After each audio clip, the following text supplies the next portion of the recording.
Programa Semeando em Vida, a palavra de Deus suprindo vida para você e sua família. Shalom, amada igreja, shalom, amados em Cristo, shalom, amados que não conhecem a Jesus também. Meu nome é Paulo Pérez, pastor do Ministério Sementes de Cristo, e venho nesta noite trazer a palavra do Senhor para minha e para a tua vida. Quando alguns pregadores ou ministros do Evangelho falam, olha, eu tenho uma palavra para você, eu tenho uma palavra para ministrar na tua vida. Às vezes essa palavra, certamente, amados, já ministrou ao coração daquele que está ministrando, daquele que está expondo esta palavra. Porque certamente, se você não for moldado e aperfeiçoado, você que lê, que estuda a palavra e depois repassa para alguém, amados, certamente esta palavra já falou com você. E por isso nós revelamos e trazemos a palavra para todo aquele que crê e que quer ouvir. Porque se a pessoa não quer ouvir a palavra e não crê em Jesus, amados, é muito difícil que ela conceda abertura em seu coração, na sua mente, para que esta palavra produza coisas tremendas do reino de Deus na sua vida. Porque a diferença de uma pessoa sedenta, com desejo de beber água, é diferente de uma pessoa que já bebeu água, está saturado ou comeu muito fartamente e de repente vem um manjar numa visita que você está, olha, coma, almoce, coma comigo, almoce comigo, coma alguma coisa. Não, eu não quero mais nada.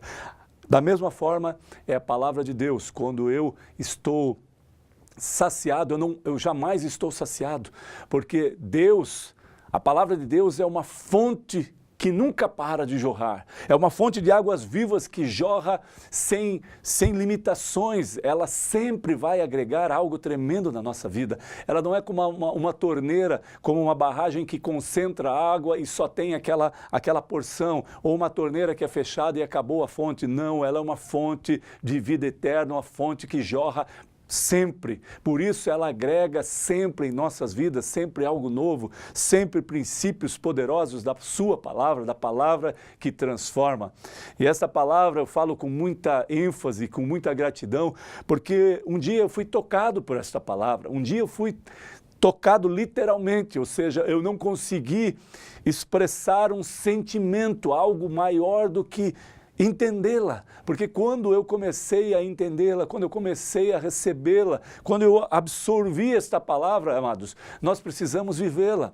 E olha o que diz o apóstolo Paulo aos Filipenses, numa carta de Paulo aos Filipenses, denominada Carta da Alegria, porque por várias vezes o apóstolo Paulo fala, alegrai-vos no Senhor, congratulai-vos, regozijai-vos no Senhor.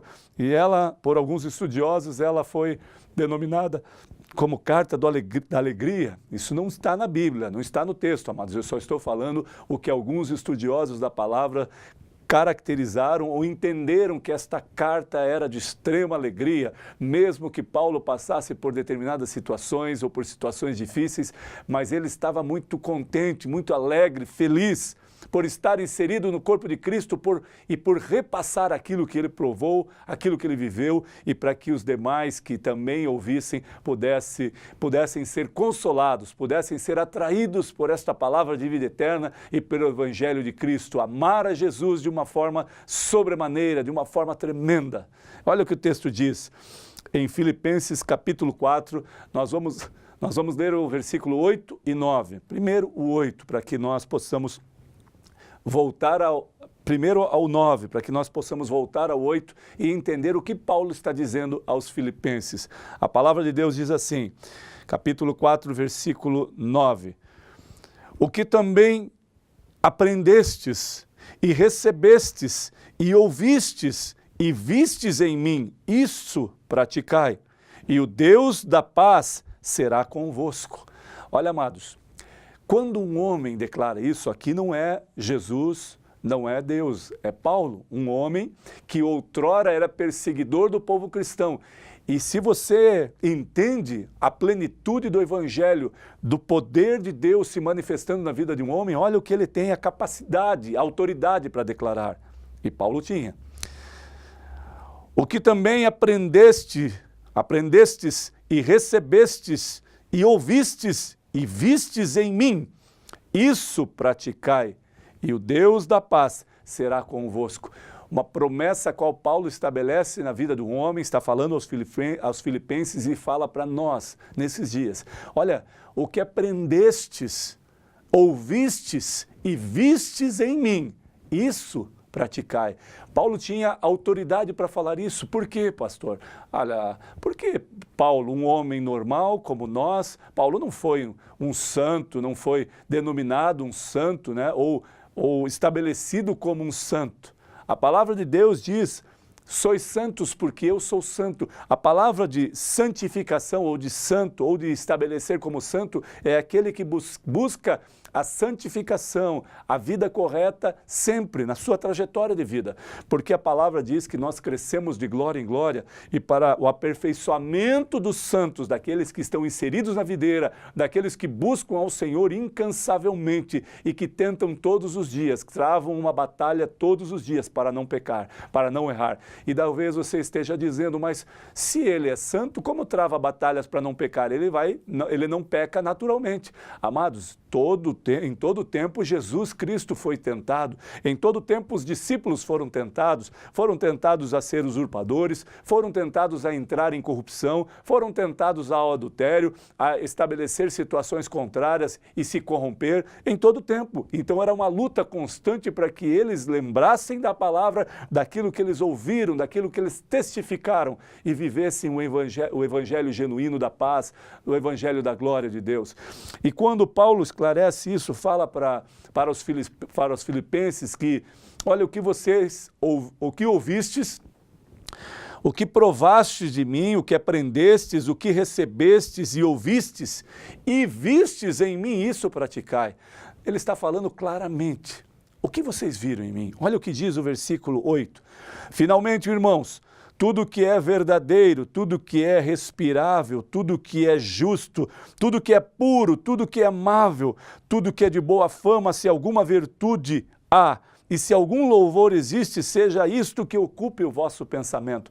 Paulo está falando que em todo tempo ele se esforçou para ser bom, para agradar as pessoas, para dedicar tempo, para servir, para amar, para respeitar as pessoas, para ser justo, para ser puro diante daqueles e para ser amável com todos que estivessem inseridos ao seu meio, ao seu redor, no seu convívio social. É tão difícil nos dias de hoje porque a qualquer momento parece uma bomba prestes a explodir. Você no trânsito, você no trabalho, você na fila do banco, na fila de uma loja, na fila para pagar uma conta. Tudo é estressante, tudo é irritante porque o nosso tempo, a nossa vida é acelerada, é muito rápida.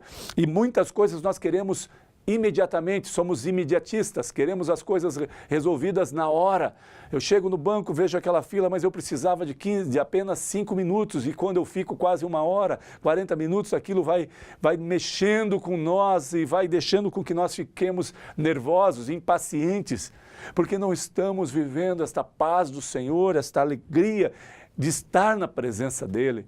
Tudo nos incomoda, tudo nos faz ficar irritados. E eu sou testemunha disso, amados. Eu também preciso melhorar em algumas coisas. Ou seja, aquele que vos fala também é passivo de erros, é passivo de pecado, mas a cada dia eu tenho buscado melhorar, a cada dia eu tenho buscado a eliminar os pecados da minha vida, a eliminar essas tentações, esses desejos de pecar, de errar. Como? De se irritar num banco e falar: poxa, mais uma vez aqui, ficar meia hora, que coisa terrível, que porcaria. Mas por que isso? Não vai adiantar nada. A minha irritação, o meu nervosismo não vai agregar nada, ou seja, eu vou ficar pior. E é assim que acontece conosco a cada dia. Num trânsito como o de Alto Araguaia, de Rita do Araguaia, que não é tão intenso, você consegue amenizar. Agora, quando você vai para uma cidade grande, amados, em que você fica 15 minutos, 20 minutos para andar 1 quadra, imagine como fica o estresse, o nervosismo, a opressão daquele lugar que você precisa sair, você precisa resolver alguma coisa e não consegue sair para a direita nem para a esquerda, nada. Não consegue estacionar, imagine como fica. Então, amados, se alegre, na cidade em que você está inserido, se alegre no contexto em que nós estamos vivendo. Não fale das cidades de Rita do Araguaia e de Alto Araguaia como se fossem umas cidades perdidas, como se fossem umas cidades dos filmes antigos de faroeste que nós assistíamos, que eram passageiros, passavam por ali, pessoas passavam, mas era uma cidade deserta, que nada acontecia, que nada se movia, que nada era bom. Não, essas cidades são boas sim, mas nós, como moradores dessas cidades, precisamos acreditar, confiar no Deus soberano sobre todas as coisas. E Paulo fala aos Filipenses: olha o que vocês estão vendo em mim, o que eu vos falei, o que aprendeste, o que ouviste e o que viste da minha forma de viver, da minha forma de conduzir a minha vida, da forma que eu conduzo as coisas. Isto praticai, isto buscai, porque vai ser bom para vocês. Então, da mesma forma, amados, quando você se espelhar em alguém, se espelhe em pessoas que estão vivendo a plenitude da glória de Deus. Eles têm paz no seu lar, a sua família é constituída de alegria, a sua família é firmada na rocha forte, é firmada no Senhor, o casamento é alicerçado, um homem que ama a sua esposa que ama o seu esposo, o seu marido, os seus filhos são uma bênção, eles passam por situações difíceis. Eu não estou isentando as situações, eu estou dizendo que eles estão alicerçados no Senhor, que mesmo com situações difíceis, que mesmo passando por situações complicadas, eles conseguem manter a paz, a alegria de estar na presença do Senhor. Então, amados, quando você entende isso, quando você entende a plenitude desta promessa que Paulo fala aos Filipenses e daquilo que Paulo foi parecido com Jesus, da mesma forma nós podemos ser parecidos com Jesus, entender a plenitude da glória de Deus e que pessoas se espelhem em nós, não pelo que nós somos, mas pelo que nós somos em Jesus. Em Jesus nós somos mais do que vencedores, em Cristo Jesus. Nós podemos viver coisas tremendas e preciosas do que o mundo fala que não é mais possível. O mundo fala que não é possível ser mais honesto, não é possível mais andar em princípios, andar voltados às coisas corretas. Não, o mundo diz isso. Mas a palavra de Deus diz diferente, que você pode viver em santidade sim, que você pode estabelecer parâmetros para a tua vida, parâmetros para a tua família e que vocês possam ser espelhos para muitas famílias, porque vocês possam ser espelhos daquilo que vocês receberam de Jesus, receberam de Deus, para que possam transmitir, exalar aquilo que vocês recebem da glória de Deus. Amém, amados? Que nós possamos nessa noite entender que a plenitude da glória de Deus não tem limite. E ela é uma fonte de água que jorra sempre e sempre vai agregar valores inestimáveis na minha e na tua vida. Que eu e você possamos entender daquilo que nós vemos como homens e mulheres de Deus, do que nós vemos na vida de Jesus Cristo, do que Ele viveu, que nós possamos buscar intensamente viver isso. E que se alguma coisa ocupe o vosso coração, seja paz, seja alegria, seja um amor, seja o respeito, seja a justiça, seja a verdade e seja a pureza de buscar a Deus e estar na presença dEle, amados. Que você receba esta palavra em nome de Jesus e que a tua casa, na tua família, haja paz e haja vida em abundância, vida de alegria na presença do Deus vivo, que te dá a oportunidade de se tornar nova criatura em Cristo Jesus, o nosso Senhor e Salvador. Amém. Glória a Deus.